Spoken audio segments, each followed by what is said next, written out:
So it is feasible. Meanwhile, what we're proposing to do in the television portfolio is look at BBC 2 and BBC 4 working much more closely together, with many more repeats across the training programmes. So we're starting to run those as partner channels. So if one does the sort of Kremlinology on the strategy review, looking for the sort of in the myriad, in the thousands and thousands of words, right? Well, if I was looking for the idea, the beating heart of this, the core idea that I might see delivering tangible change in the next 5 to 10 years, what is it?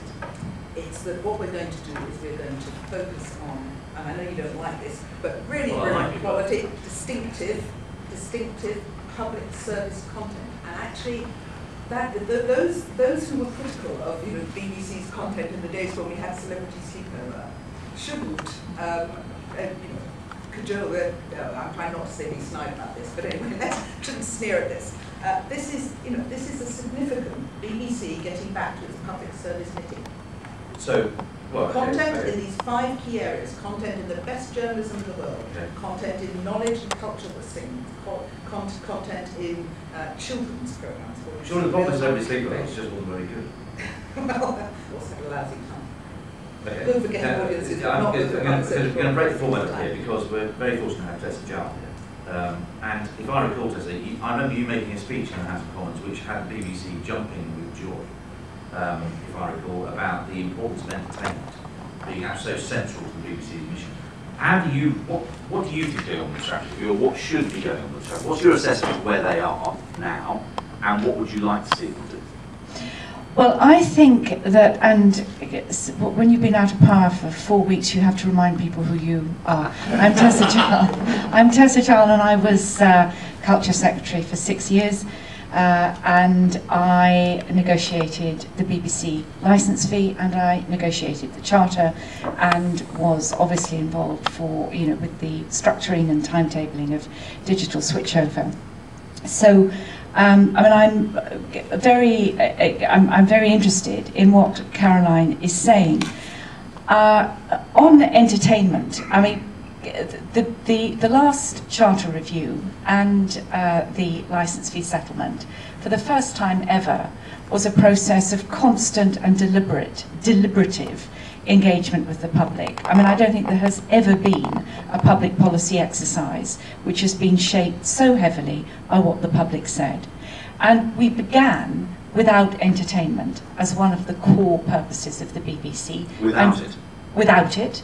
And finished with entertainment as one of the core purposes because the public rated it so highly. And I think that, in defence of Caroline, I think that in the public understanding, there is a view of the kind of entertainment that the BBC will broadcast, which is qualitatively different from what may pass as entertainment on, any of the other 500 or so channels. So that's the first point. The second thing, and I'm just so sorry that I'm, like Frank, here for such a short time, but I have completely reorganised my day to be here for this too short time. What I don't want to leave without saying is that I think that the BBC has the fight of its life. I have such a story to tell one day about the business of negotiating the licence fee, the fact that I was, quite frankly, the only advocate in government for the BBC and for a generous licence fee settlement. And so why so much antagonism elsewhere then? Well, I'll tell you what I think it is. I think that this is something that Caroline would accept. I think that the culture of the BBC was out of time then. I think it's even more out of time in what now. ways? In that I think that the culture of the BBC is one that wants the benefits of the private sector but none of the risk. And that grates. And that grates. Okay, you bet. And the second more substantive point is that, and also I think that the BBC has backed off real accountability.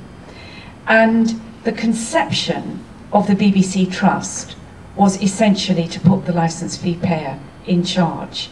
And again, it is for those who are members of the trust, the chairman of the trust, to exercise the imagination and to understand the mood of the moment. Do you think they have done that?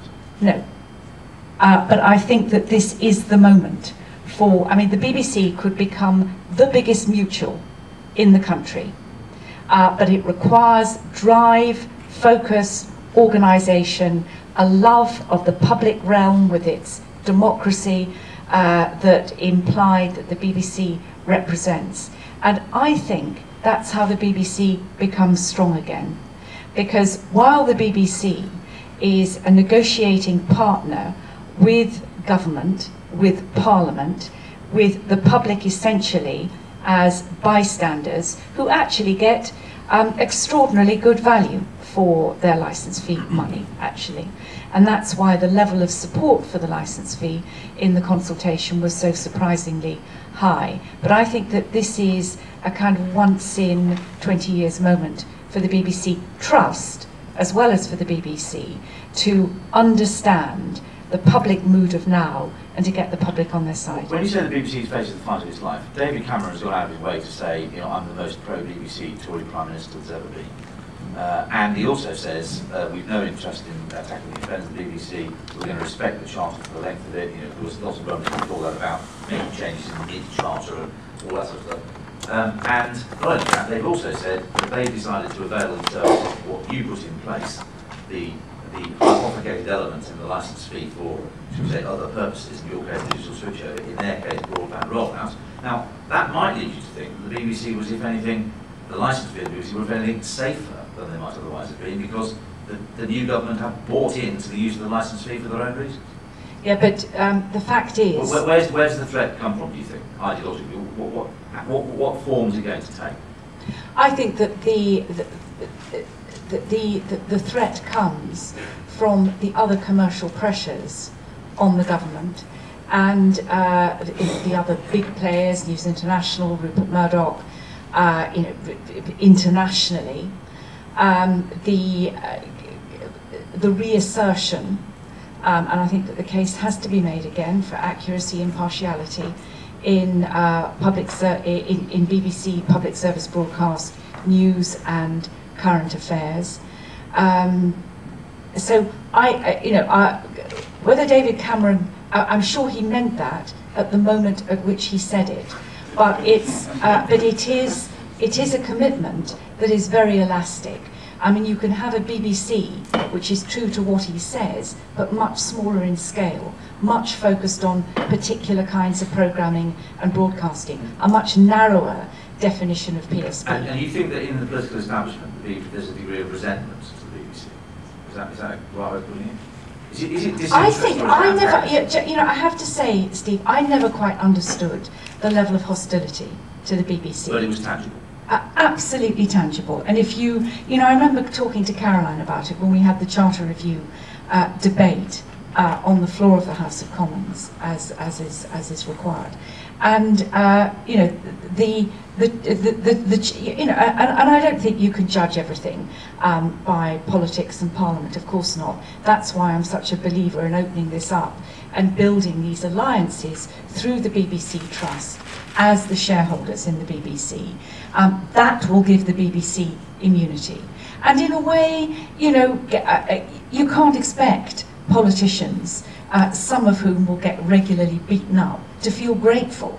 But the fact is that public support for the BBC is stronger than headlines will suggest. But there is absolutely no scope for complacency, and I don't think that the BBC have done enough to build the identity of the trust and to build those alliances. Okay, one thing that all the parties appear to agree